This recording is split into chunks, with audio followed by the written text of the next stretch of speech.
In a small village nestled deep within the African savanna, there lived a peculiar farmer named Kwame. Kwame was known for his unruly beard, mismatched socks, and an uncanny ability to attract bizarre situations. One sunny morning, as Kwame tended to his goats, he noticed something odd. His prized goat, Bobo, was standing on its hind legs, gazing at him with an intense expression. Kwame rubbed his eyes, convinced he'd had too much palm wine the night before. "Morning, Kwame," said Bobo in perfect English. "Fancy weather we're having, isn't it?" Kwame stumbled backward, nearly dropping his machete. "Bobo, did you just talk?" The goat nodded. "Indeed. And I must say, your choice of socks today is quite daring." Kwame's mind raced. Was this a blessing or a curse? He'd heard of talking animals in ancient tales, but he'd never expected one to show up in his goat pen. Bobo cleared its throat. "Kwame, I have a proposition. You see, I'm tired of eating grass. It's so pedestrian. How about we strike a deal?" Kwame raised an eyebrow. "A deal with a talking goat? What kind of deal?" Bobo leaned closer. "I want gourmet meals, spaghetti carbonara, sushi, maybe a dash of truffle oil. In return, I grant you 3 wishes." Kwame scratched his head.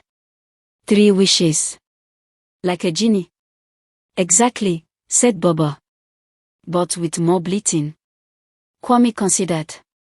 He'd always dreamed of riches, adventure, and a never-ending supply of plantains. "Fine," he said. "Deal."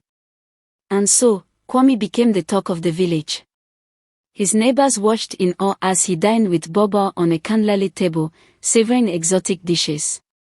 The goat critiqued the chef's technique and even requested a side of pickled jalapenos.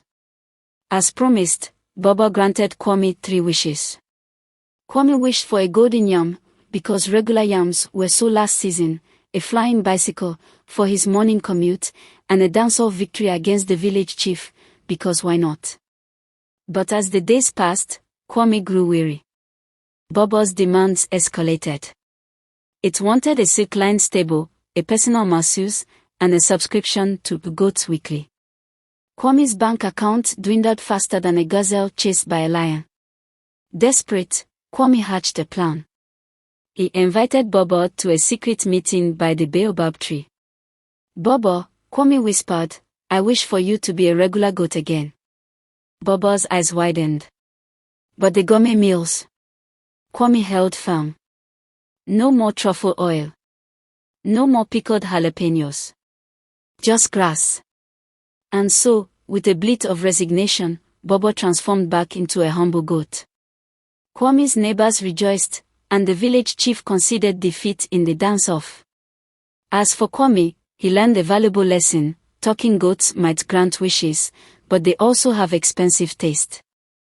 He returned to tending his regular, non-chatty goats, content with simple meals and mismatched socks. And so, in that dusty African village, where laughter echoed across the savannah, Kwame, the goat whisperer, became a legend. His story spread far and wide, a reminder that sometimes, the most extraordinary adventures happen when you least expect them. And they all laughed uproariously ever after.